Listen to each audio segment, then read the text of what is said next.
Hi everyone, I am back with another video. I know, isn't it crazy? This time I want to talk about AI, the AI hype, and because I'm a designer, how it relates to things like iconography, psychology. So, at this point, I'm sure we've all noticed the AI hype. The bubble is rapidly expanding, and basically all of our favorite apps are integrating AI in some way. It feels like every second I'm seeing a new tweet about some new Chat GPT wrapper that is the hottest new AI product on the block. However, as again, someone who's a designer who is into icons and motifs that are reoccurring, I've noticed a few things that are coming up again and again when it comes to AI tools, and I'm wondering if anyone else has noticed this too. Nearly every single AI product or tool or new feature or release has included this thing in some way. Purple sparkles, or just sparkles in general. Have you noticed this? It's on LinkedIn, Google, Twitter, Canva, Notion. It's everywhere. This is something I wanted to dive into and understand why this was happening over and over again. But before I tell you what I discovered, I'm going to give you a preamble first.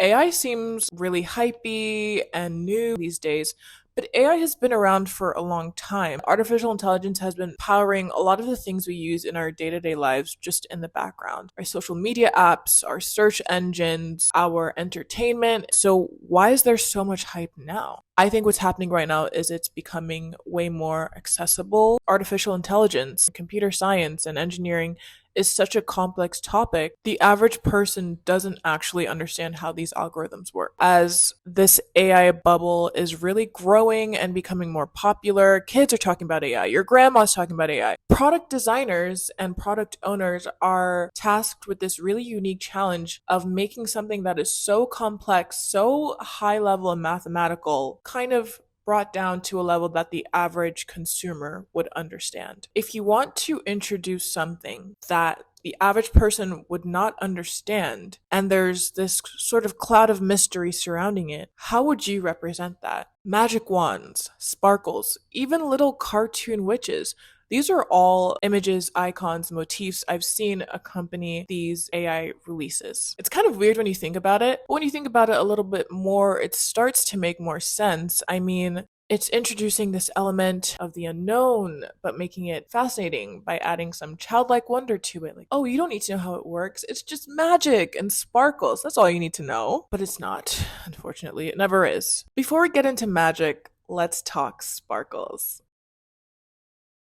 So, pictograms and icons have been part of the way humans communicate basically since the beginning of human communication, from the cave paintings to cuneiform, which was the first written language, to obviously and most popularly Egyptian hieroglyphs, and today in emojis, which were once emoticons in the 90s. It seems like no matter how technology evolves, society evolves, communication evolves, one thing is constant, and it's images. So, language, communication, pictures, humans are visual.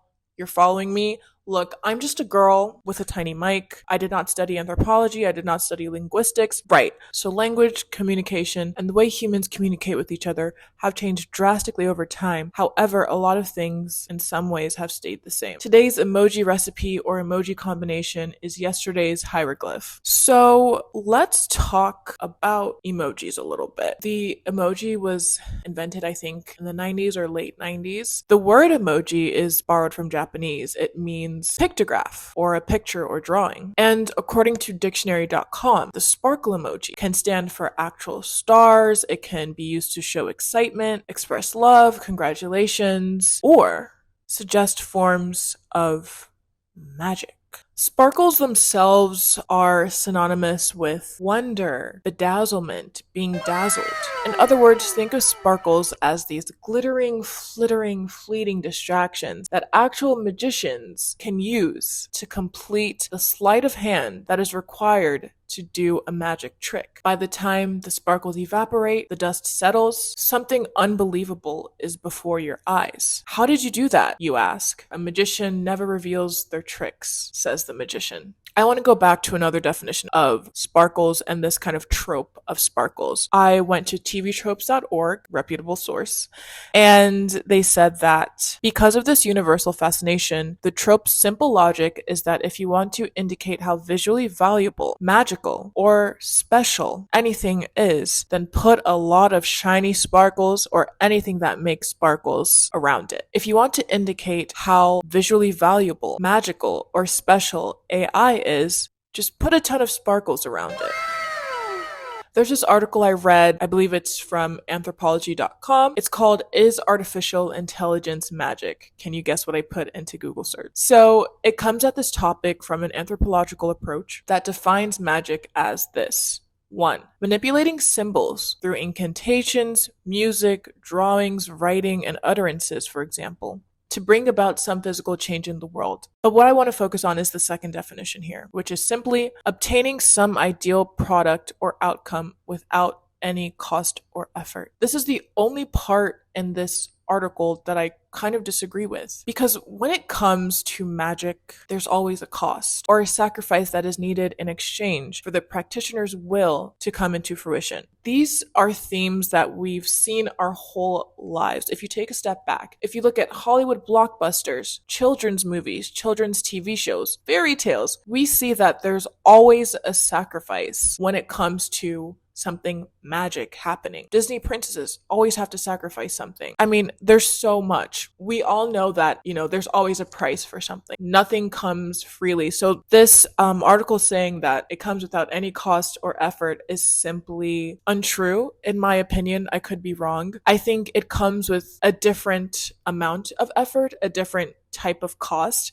but there is going to be a cost being paid nonetheless. Anyway, so if we look at things from this lens, sacrifice seems to be a law when it comes to not just the magical, but also the natural, the physical. One simple way I can put it is to grow a giant apple tree with tons of apples, with tons of seeds inside them. A seed has to die. You basically have to kill it and bury it for life to come out of it. You see what I mean? Sacrifice. Stay with me. So sacrifice seems to be a law when it comes to the supernatural, and AI is not immune to this law. Now, I'm not a computer scientist. However, I know there's definitely technical payoffs, like the energy required to run a calculation for a large language model to generate something, etc., etc. There are payoffs in that sense, but I want to talk about a different kind of payoff. Behind the twinkling large language models and the all-knowing chatbots are students in China who were promised a lucrative computer science internship who are doing menial labor and labeling data for AI companies, or people in Kenya making less than $2 an hour, enduring psychological trauma while labeling data and content so that a large language model can know the difference between right and wrong. You see, when you pull the curtain away and you look at AI, all this AI hype and software, you could liken what's going on behind the scenes to 3 toddlers in a trench coat. It's not all glitters and sparkles and magic. This is not to discredit all the work that mathematicians and computer scientists have done to make AI technology what it is today. It's incredible. I use AI every day. I actively use it. I think it's really cool. I think it's really powerful. But I think we need to take a step back a bit because we're going really fast in this direction, yet we don't know what's at the end of the tunnel. I feel like we're about to hit a wall here. So I'm not doing this to discredit all the work they've done to develop these AI systems and algorithms, but rather I'm trying to bring attention to the danger that comes from marketing AI as this perfect solution that's going to bring us to utopia. Because it's not. At least not the way it's going now. It's really just code that a human being wrote. In fact, it's closer to some kind of mimicking machine that's really good at identifying patterns and trends and mimicking them and embellishing them based on what it's already learned. It's just software. And at the end of the day, the wisdom that powers it is just billions of bytes of data on the internet that has been created by humans, you and me. It also messes up a lot. Algorithmic bias is one of the negative impacts that AI technologies have that has affected real people's lives. So, the more we hype up AI as something magical or otherworldly, the further we remove it from the damage it does. Many people have been misidentified and wrongly incarcerated because someone somewhere was all too eager to incorporate AI into their security system. Some AI have been shown and proven to discriminate against women and people with non-Western looking names for hiring purposes. When they look at your resume and you have your name at the top, it's a woman, put it in the trash. Not white, put them in the trash. AI does that. Why? Because it's made by humans. Humans are not perfect. We carry our biases like a weight on our back wherever we go. Intentionally or unintentionally, every single person has biases in them that affect the way they interact with the world. And when we have imperfect people coding and programming and coming up with these really cool ideas, those biases are going to be baked into that code as well. Because you're not going to train the model on a diverse enough data set because you're not thinking of that. You're not going to think of someone who's different than you because you're always thinking of yourself. The point of all this was to say, don't get fooled by the hype. Don't get blinded by the glitter. Don't get spooked by the sparkles. I mean, one day, all these fascinating new AI integrations that we're seeing getting released is going to be normal. It's going to be old news. It's going to be a normal part of everyday life. What's important is to educate yourself on the work and the processes that goes into creating these AI and machine learning algorithms and the effects that are happening on our environment, our digital experiences, our online and real life security, our judicial system, and more. Nothing is ever just glitter, rainbows, and sparkles. So if it looks like it is, you need to start asking some questions. With that being said, my mouth is really dry. I've been talking for a very long time, and I hope you enjoyed this video. Again, I'm just a girl with a tiny mic. If I missed anything, let me know in the comments. My Twitter thread of all the AI stuff with the purple sparkles is growing, so follow me on Twitter. I may or may not be releasing a longer essay on this on Substack. I have yet to post on Substack, but subscribe anyway, because who knows, maybe one day I'll post. Ladies and gentlemen, I leave you with this image, and I'll see you in the next video. Bye!